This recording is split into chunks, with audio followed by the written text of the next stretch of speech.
vivo. Eh, Hoy continuamos con este estudio del libro de Romanos, con esta idea de vidas transformadas que ha sido nuestro enfoque durante el último mes, y las primeras 3 semanas realmente se centraron en una pregunta: ¿qué significa ser un sacrificio vivo? ¿Cómo nos conformamos? ¿Cómo nos transformamos? ¿Qué significa renovar? Y Romanos 12 da un giro un poco práctico. Y Sherry compartió con nosotros la semana pasada sobre lo que es el amor genuino. Y esta es una lista que leemos en Romanos, no solamente una lista de tareas, sino teniendo la misericordia del Señor, que es la práctica de su obra, del amor genuino. Y por eso hoy vamos a continuar en Romanos 12. Y vamos a hablar de teología sobre esta idea y luego cuestiones prácticas de cómo hacerlo. Oremos. Señor, ese es el tiempo para ti, Señor. Proclamamos que bendigas esta iglesia y nos muestres qué es ser un sacrificio vivo. Entramos en este espacio, Señor. Te demos la libertad, tenemos y pedimos tu libertad en esto, Señor. Iglesia, para comenzar esta mañana, quiero comenzar con cómo presentarnos como sacrificios vivos. Y la idea es que un sacrificio vivo es una persona que ha sido transformada a medida que su mente ha sido renovada por el Espíritu Santo. Justamente lo que vemos aquí.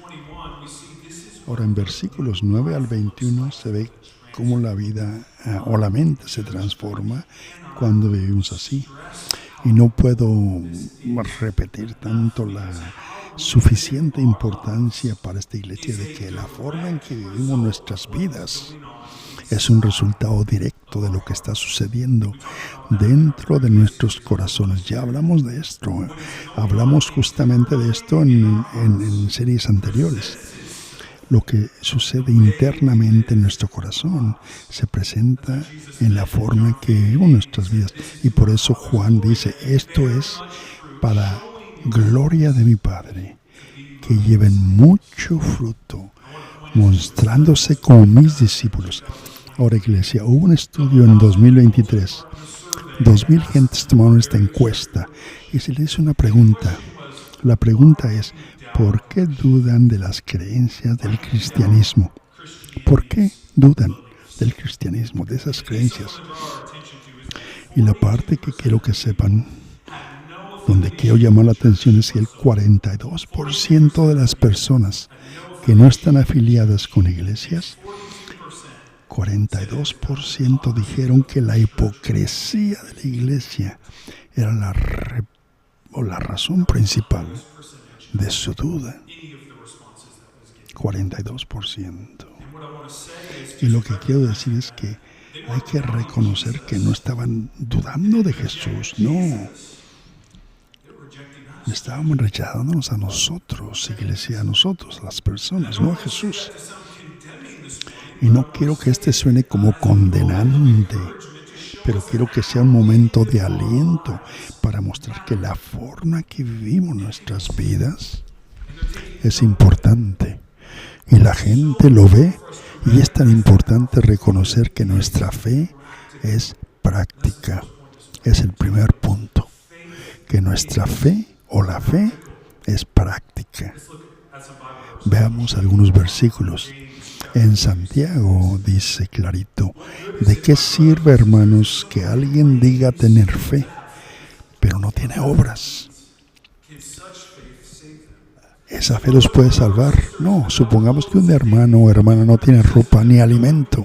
Si alguno le dice: vaya en paz, manténgase calientitos y alimentados, pero no hace nada con respecto a sus necesidades, ¿de qué sirve?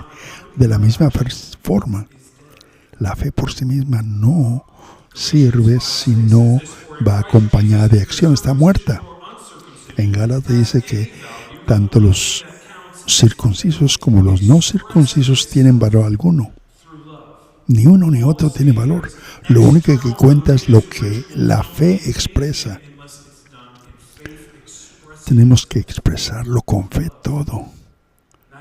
En Mateo también dice el Señor, dice, no todo el que me dice Señor, Señor entrará en mi reino, sino solo el que hace la voluntad de mi Padre que está en los cielos. Esto es un versículo terrible, iglesia, porque habla clarito y da una confesión diciendo que cuando hablamos solamente como una confesión oral no significa que hay un corazón arrepentido, sino hacer la voluntad. Y por eso dice, queridos hijos, no amemos con palabras, sino con obras y con verdad. Porque la fe no es solo una relación interna con Dios. Crecer en nuestra fe no es un ascenso intelectual de que conozcamos la información y lo halagamos. No. Voy a hacer esto porque ahora sé esto. No es una transacción. No es una transacción que el Señor dice, ahora tienes que actuar así porque te salvé. Es como a los niños cuando les damos instrucciones. Y luego digo, ahora voy a hacer otra cosa. No. La fe es una respuesta al amor de Jesús, a una palabra en griego que es pistis. Y si ejercemos pistis, o la fe, eso significa tener lealtad, confianza, fidelidad hacia una persona. Ahora hay componentes mentales para entender cómo podemos hacer esas cosas.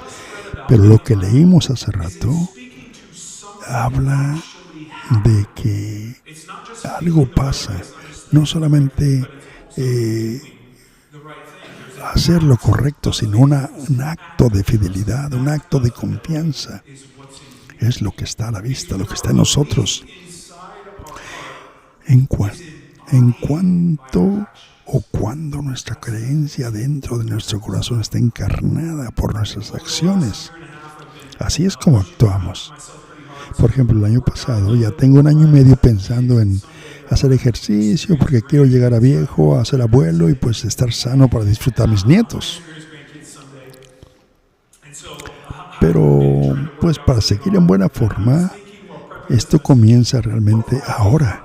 Pero ¿qué tal si solamente pensara ir al gimnasio? Pero nunca lo hago. ¿Cambiaría algo dentro de mí? No, ¿verdad que no? ¿O qué tal si estoy pensando, quiero comer un sándwich de puerco, pero pensando que es una ensalada? No. Tiene que haber acción. Tiene que haber acción involucrada. Jesús no solamente pensó en su amor por la humanidad, no solo tenía la información. Por eso Romanos dice, porque Dios demostró su amor por nosotros, que siendo aún pecadores, murió por nosotros. Eso mostró su amor interno. No solamente tuvo la información, sino que fue a la cruz y sacrificó y actuó, se sacrificó por nosotros. Su fe se exhibió a través de sus acciones. Iglesia, ¿me sigue? Esa es la teología. Ahora vamos a hablar lo que es las cuestiones prácticas de cómo. En Romanos 12 dice, regocíjense con los que se alegran, lloren con los que lloran, vivan en armonía unos con otros y no sean altivos, sino asóciense con los humildes, nunca sean sabios ante sus propios ojos. Y aquí Romanos habla esta idea de la vida transformada. Está claramente exhibida una forma práctica de cómo la vida transformada es. Cuando dice, continúa con el regocijo con los que se regocijan y lloren con los que lloran. Ahora, si usted está aquí y no conoce a Jesús, maravilloso, pero va a aprender. Pero somos llamados como iglesia a ser personas que siguen a Jesús y tener amor por la gente. Hay una palabra pequeña que dice con, cuando dice regocíjate con los que se regocijan, llora con los que lloran. Esta palabra con quiere decir en medio de. Esta palabra la busqué y significa asociación. Necesita en medio de asociación. Ahora es un problema, no, puede parecer como un problema, pero lo que significa que esta palabra carga una fuerza que quiere decir relación, comunidad con la gente, tener relación con la gente, con la comunidad, con amor en acción. Por eso dice regocijarse con quien se regocija y oren con los que lloran.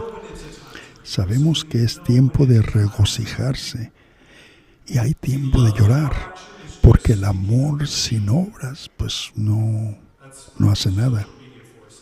Eso es las redes sociales, son nomás estar ahí sin acción.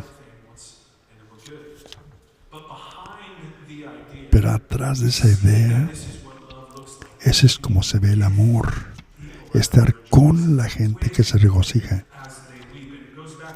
Y eso va a los mandamientos en Romanos 12 que dice, no conformarse, sino transformarse.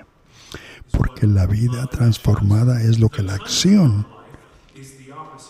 Ahora, la vida conformada es todo lo contrario.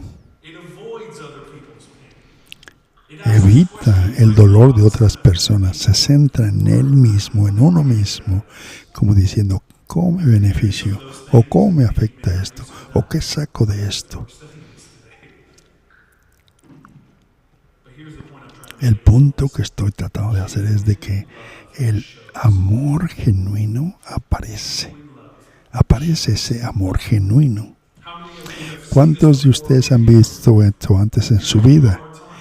Muchos probablemente puedan pensar en algo que ha pasado por su vida. Tal vez necesite apoyo, pero alguien vino, lo apoyó, se presentó. Se mostró cómo es estar presentes. Para mí ocurrió cuando tenía 15 años. Mi padre fue a prisión y fue evidente de quién eran mis amigos en ese divorcio y en ese encarcelamiento de mi padre.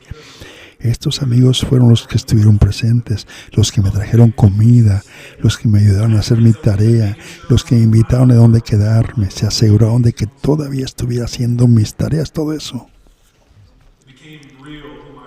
Fue real ver quién realmente era mi amigo, y eso es lo que es una vida transformada en Jesús. Así es como se ve. La proximidad de estar con la gente fue un aspecto central del ministerio de Jesús en la tierra. Por eso en Juan 1 dice que el Verbo se hizo carne y habitó entre nosotros. Jesús no salvó desde la distancia, sino estuvo con nosotros viviendo, y por eso lo llamamos Emmanuel, que significa Dios con nosotros. Vivía entre la gente, tocaba lo intocable. Aún en Mateo 8 sana a un leproso, que era una persona con enfermedad de la piel que nadie podía tocar. Pero Jesús lo tocó y lo sanó. Lo sanó. El amor se muestra de esa forma. Comió con pecadores, con marginados. Cuando Lázaro murió, en Juan dice que Jesús lloró. Uno de los versículos más cortos. Jesús lloró, fue todo. Pero esto muestra que su presencia precedió al milagro. No lo arregló de inmediato. Estaba con la gente en su dolor, con el pueblo, en su pena. Él fue un modelo para nosotros de cómo era o es ser y estar con la gente. El amor real aparece. Pero tener un amor falso, pues solo hablen, pero no estén presentes. No, hay que actuar. Alguien hizo una pregunta. ¿Para quién deben presentarse? Hágase usted esa pregunta. ¿Quién tiene que estar presente en mi mente para poder ayudar. ¿A quién le puedo enviar un mensaje de texto esta semana? ¿A quién le puedo preguntar algo o traer café o pastelitos? Yo soy uno que necesito, si me pueden traer café y pasteles. ¿A quién necesitan ayudar si necesitan problemas porque su automóvil no funciona? ¿Quién está luchando con la crianza de hijos? ¿O quién necesita trabajos de jardinería? ¿Quién? La empatía que sentimos al mostrar ante los demás, al presentarnos, conduce a la unidad. Por eso en Romanos dice, vivan en armonía los unos con los otros. No sean altivos, sino asóciense con los humildes. Nunca sean sabios ante sus propios ojos. Romanos 12:16. Pablo estaba escribiendo a un grupo que estaba mezclado entre judíos y gentiles. No se llevaban bien. Como decir jugadores de la América y de Chivas, pues no se llevan bien. Estaban aquí los judíos y los gentiles en la iglesia, y los judíos eran conocidos como el pueblo escogidos que tenían que observar la ley mosaica, y los gentiles, que eran otros que no eran judíos, vivían libres de esas restricciones, no tenían que seguir las leyes mosaicas que los judíos sí. Y Pablo les dice que tienen que estar unidos en un mensaje del Evangelio de Cristo, aún en dos grupos diferentes. Aunque estaban en la misma iglesia, Pablo les dice, tienen que llevarse bien, tienen que tratarse bien, ser amables unos con otros. Y me siento que hay algo similar en esta iglesia, sobre todo en las dos elecciones pasadas. Ha habido tantas similitudes, cosas parecidas, de que hay una división en nuestra sociedad, algo terrible que destruye aún familias. Ahora está bien tener posiciones, decisiones políticas, todo eso, por quién vota, por quién no vota, pero no es correcto para tratar mal a otros. No hay razón. Esta cultura ha sido tan tóxica, porque un lado dice que está correcto, el otro lado está mal. Pero ¿sabe qué, iglesia? Eso no es la forma en que se supone que debe ser la iglesia. No, iglesia. Tenemos que tener un amor genuino. Expliquemos de esta manera. La diferencia de valores, la diferencia de prioridades, de color de piel, orientación sexual, cultura, no debe impedirnos nosotros como seguidores de Cristo, como cristianos, mostrar amor genuino. No nos impide. Por eso Jesús dijo y nos dejó un mandamiento de que nos amemos unos a los otros. Dice así, la gente conocerá que ustedes son mis discípulos si votan correctamente. No dice si votan correctamente, no. Si se aman los unos a los otros. Jesús dice que debemos amarnos en la misma forma que Él nos amó. Es la razón por la que la gente ve a la iglesia y nos ve como hipócritas, porque no vemos el amor, no ven ese amor, ni nosotros lo vemos, que tenemos unos a otros. Por eso les digo esto, hermanos. Lleven las cargas unos de los otros, carguen las cargas de otros. Por eso en Gálatas dice, llévense los unos las cargas de los otros.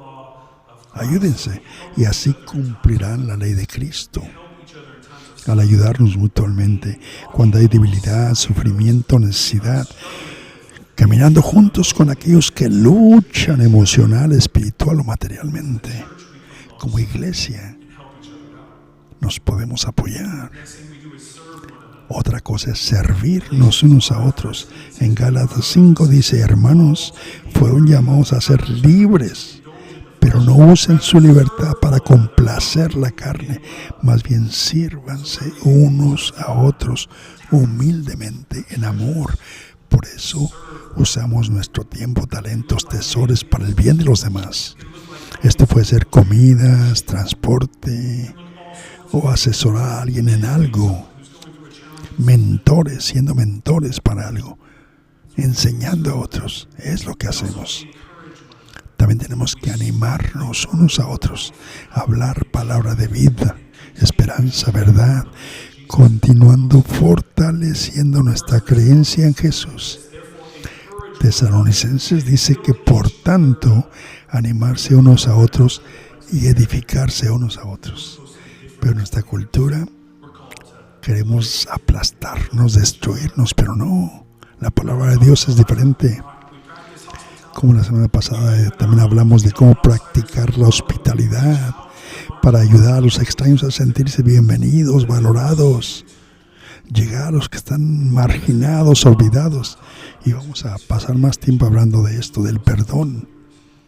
El perdón es el corazón de Jesús. Es el corazón de Jesús.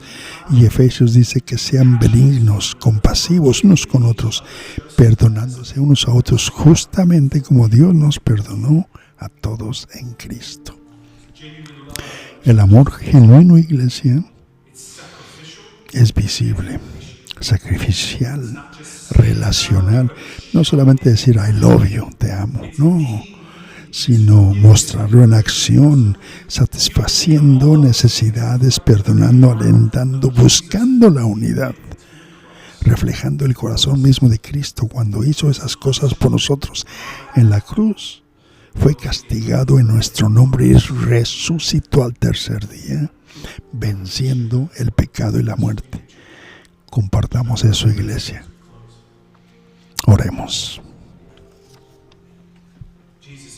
Señor Jesús, todo esto es para ti, Jesús. Continúa trabajando en nosotros, Señor, en tu iglesia.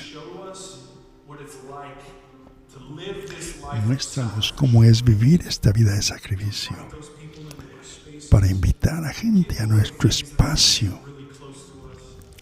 para ayudar a aquellos que están enfrente de nosotros, apoyando, amando. Es lo que tú nos llamas a hacer. Continúa ayudándonos en esto, Señor. Iglesia, mientras seguimos en esta posición de oración, unas preguntas quiero hacer. Eso es, si usted escucha esto y dice, mi fe no se ve así, mi fe es más imperfecta, pero no muestro ese amor que debería mostrar, pero quiero cambiar. El Espíritu Santo, si se lo pone eso en su corazón, levante su mano, siéntase libre. Veo esas manos levantadas. Si quiere continuar mostrando su amor en Jesús, Señor Jesús, ves estas manos levantadas, ves nuestra iglesia, Señor. Nos ves que en nuestra oración queremos seguir mejorando, abriéndonos un poquito más a los demás, Señor. Trabaja en nosotros, Señor. Ayúdanos a ser reales seguidores cristianos, reales seguidores de ti, Señor, para tener ese amor sacrificial como tú lo tuviste por nosotros. De la misma forma, si usted no ha aceptado a Jesús en su corazón, pero está listo para recibir ese amor que lo da todo, ese amor de aquel que tomó lugar en la cruz por tus pecados, por nuestros pecados. Si ese es usted que no conoce a Jesús, pero dice yo quiero perseguir ese amor, todo lo que tiene que hacer es levantar su mano. Si usted es esa persona. Señor Jesús,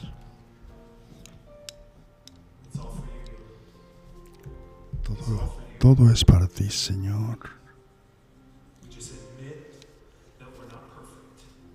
Sometemos y decimos que no somos perfectos, Señor. Cometemos errores, pero escogemos realmente creer en ti, creer en tu vida, en tu muerte, en tu resurrección. Y creemos que tú nos has enviado para tratar a otros con amor, con sacrificio, con acción y compartir tu mensaje del Evangelio esta semana. En el nombre poderoso de Jesús, Oramos y la iglesia dice, amén.